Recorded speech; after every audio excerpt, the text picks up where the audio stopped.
Hi, my name is Melissa Simon, and this is my spiritual integration video blog.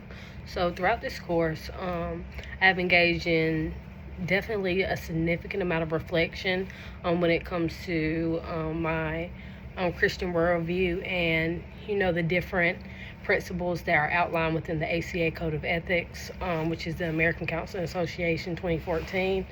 And also reading Mitchell et al. 2023 on the Harness model and Marlon Ridley 2021 on multicultural counseling competence deeply challenged me to, evaluate my personal, evaluate how my personal beliefs show up when it comes to counseling relationships. So the ethical principle that has come into harmony with my personal and spiritual beliefs is autonomy. And according to the ACA Code of Ethics, which is, again, American Counseling Association 2014, autonomy involves respecting the client's right to self-discrimination and supporting their freedom to take matters into their own hands when it comes to different decisions that they have in their lives. And earlier in this course, and just throughout learning so many things, in my mind, intellectually, I agree with autonomy, but when it came to emotionally and spiritually, I kind of wrestled with, certain choices that my client could possibly make and how that might conflict with my biblical principles and convictions that I feel as a Christian. So as a Christian, I hold strong beliefs about morality, relationships, and also truth. And I feel like at times as I continue to learn throughout this course, I felt kind of internal tension between, wanting to learn how to guide my clients towards what I believe when it comes to aligning with Scripture and, also fully honoring their right to choose differently or, practice different beliefs and things of that nature. And I also feared that prioritizing autonomy might mean, endorsing or,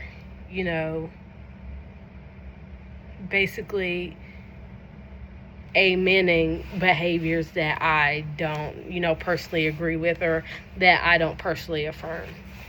So reading Mitchell et al. 2023 and learning about the Harness model significantly shaped my thinking. So this model emphasizes self-awareness, humility, and just having intentional reflections when value conflicts might arise. This model really challenged me to examine whether my discomfort was about client welfare or just protecting my own views and my own values. And that distinction was, I can definitely say, extremely transformative because it altered the way I thought in a good way. And I also realized that honoring autonomy does not require agreement. It's definitely about a respect thing. I don't have to agree with everything that my client is saying, but it's a respect thing so I could be a rapport and also not necessarily justify what my client did or how my client is feeling, but just know that they're being heard and they're being respected by me.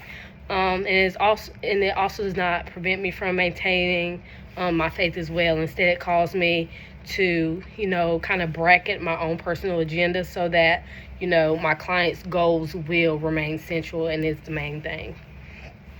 So Marlon and Ridley 2023 further expanded my understanding when it comes to multicultural counseling competence as an ongoing reflective process rather than just a simple achievement that is something that I'll do one time and then that's it.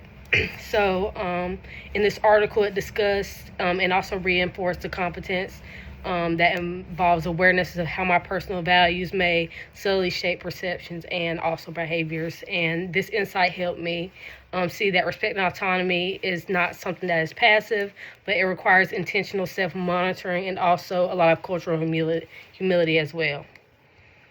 So the process of coming into harmony with autonomy was kind of uncomfortable, but because I had to confront different possibilities that my desire to help could unintentionally shift to persuading in a way. And I also had to accept that genuine care sometimes means allowing my client will allow means allowing my clients to make decisions for their own, because ultimately I cannot make their decisions. And then one ethical principle that still remains in a conflict for me is definitely justice, particularly as it relates to non-discrimination and affirming diverse worldviews and identities. Justice as described in the ACA Code of Ethics, the American Counseling Association 2014 requires fairness, equity, and equal access to all services with clients. And then, while I fully believe that every person deserves dignity and compassion and care, I also continue to wrestle when it comes to how to reconcile justice with with convictions that I hold based on my faith. And then I also noticed that tensions begin to arise in situations when clients' beliefs or their life choices continue to, or might not necessarily align with what I believe in as well, which is something that I will continue to work on and something that I will continue to grow on. And then Mitchell et al. Warns that unaddressed value tensions can disrupt the counseling relationship and also harm the therapeutic alliance, which is not something that will be positive with the client. And that insight challenges me because I don't want to ignore any sort of internal struggles because it can be ethically problematic. So when it comes to working through different conflicts, I plan to implement 3 intentional actions. So the first one, I will engage in ongoing consultation and supervision where certain values or tensions may arise.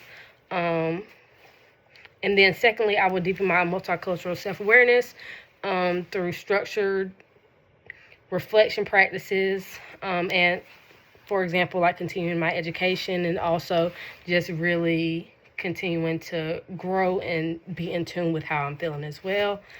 And the third thing, I will create a personal integration plan that includes biblical-based things that ensures that my responses are very thoughtful and not just reactive. And throughout this course so far, I've learned so much, and it's really taught me that integration is not just about eliminating tension, but also managing it in a responsible way. And I'm, still learning different things when it comes to ethical maturity because it involves humility, accountability, and just continual growth. So, yeah, thank you.